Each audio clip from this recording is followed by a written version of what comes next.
Hi, I'm Chris and I'm here to demonstrate how to sow a wildflower meadow using my back garden here, which looks very much like a cake, doesn't it? So the first thing that you need to do is to measure and mark out the area which you want to sow your seeds in. So you've got enough seeds to do 10 meters squared, which is 10 meter by 1 meter or 5 meter by 2 meter, but it can basically be any shape you like. You just need to work out your area. And please bear in mind that if you're doing the wildflower seed detectives, a level teaspoon is about 1.25 meters squared off of that. So the first thing that's quite important is that if you're doing this on your lawn, that your wildflowers will struggle to compete against the grass. And wildflowers don't particularly like very rich soil. So one of the things that you need to do is to be able to get rid of the turf. And we want to do it in a way that isn't going to put any more waste in your bins or fill up your green bin. And as you know, the green bins have all been postponed at the minute during the COVID outbreak. So using your spade, and you've marked out your area already with these lovely pegs here, you start off by getting your spade, putting it in the ground, and what you're trying to do with your spade, it's a very nice spade, is to dig little squares out, and if you're really lucky, I'll just do, I don't know how well this is going to work. The green grass here will be changed to green in post-production, obviously. It might look a little bit brown to you at the minute, but I didn't think getting green food dye was particularly essential travel. So we dug little squares, put your spade back in, and if you can, let's see if this works. There we go. I've dug out my little square, first two squares now. And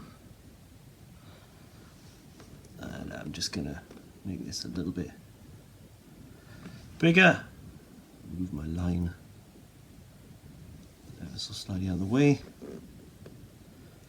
Digging your squares.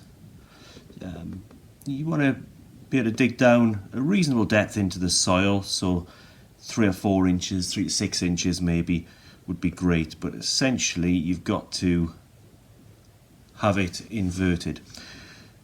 So you've obviously got a much bigger area than what I'm going to sow here.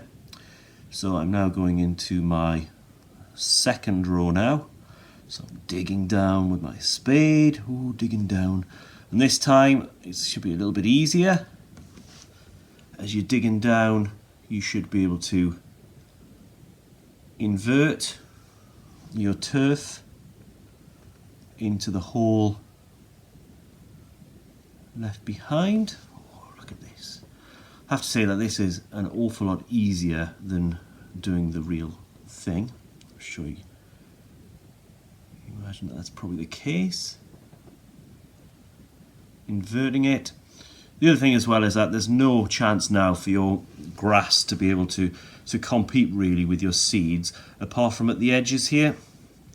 So you could invert a larger area if you really want to, and just sow an area in the middle, and that'll stop the grass from competing with the wildflowers. So it's almost time for a tea break now. If only I had something to eat, eh? So nearly there. Oh, everyone's working very hard. Gonna hopefully try and invert that bit of turf. We're still digging our little squares out of the ground. I can move this post out of the way now.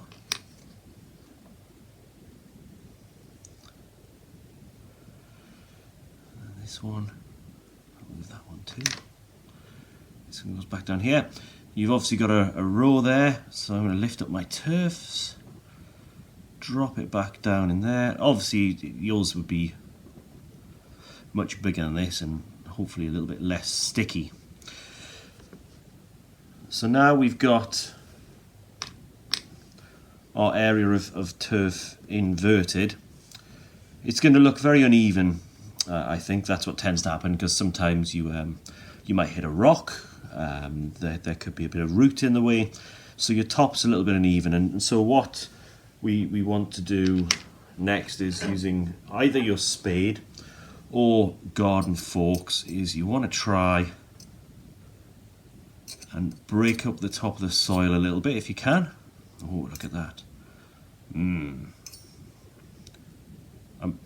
Obviously you're not going to be eating any of your wildflower seeds, you're not going to be eating the soil, but you just break it up a little bit.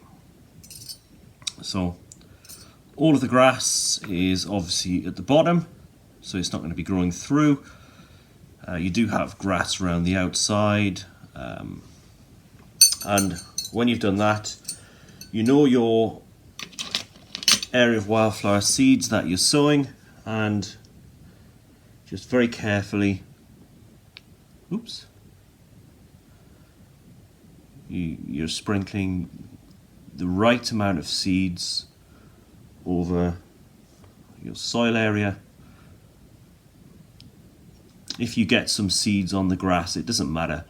They're probably, oopsie-daisy, look at that, oh, too many seeds over there. They're probably not going to be able to compete with the grass in the first place. And you could leave it like that if you want to, so that the seeds are exposed. I always a little bit worried that the birds might think it's a treat. So the last thing I tend to do, and I sometimes use a wooden board to do it, but actually you can use your feet, and you just bounce as you go along, bounce, bounce, bounce, bounce, and firm in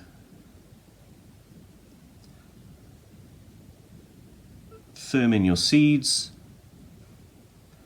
into the soil like that, which is very nice. And then you don't want to be walking on top of this area if you can help it, especially when they start to germinate. It's very, very important that the ground is wet, so it's better to do this on a grey overcast day. Today it's like that. It's very cold, but it's very windy, so that tends to dry out the soil, so that's not so great. So give it a good watering as well. Like I said, I'm going to have a cup of tea and probably a slice of cake. What you could do is you could go back to your posts and you could put them in the ground if you wanted to. You don't have to do this, but we did on our big meadow, what was it, 2016, 2017, when we did our first wildflower trial. And then you can just rope around the posts and keep off the grass. But obviously this is in your own house. You're not going to have loads of people walking by. And that's it really. It's as simple as that.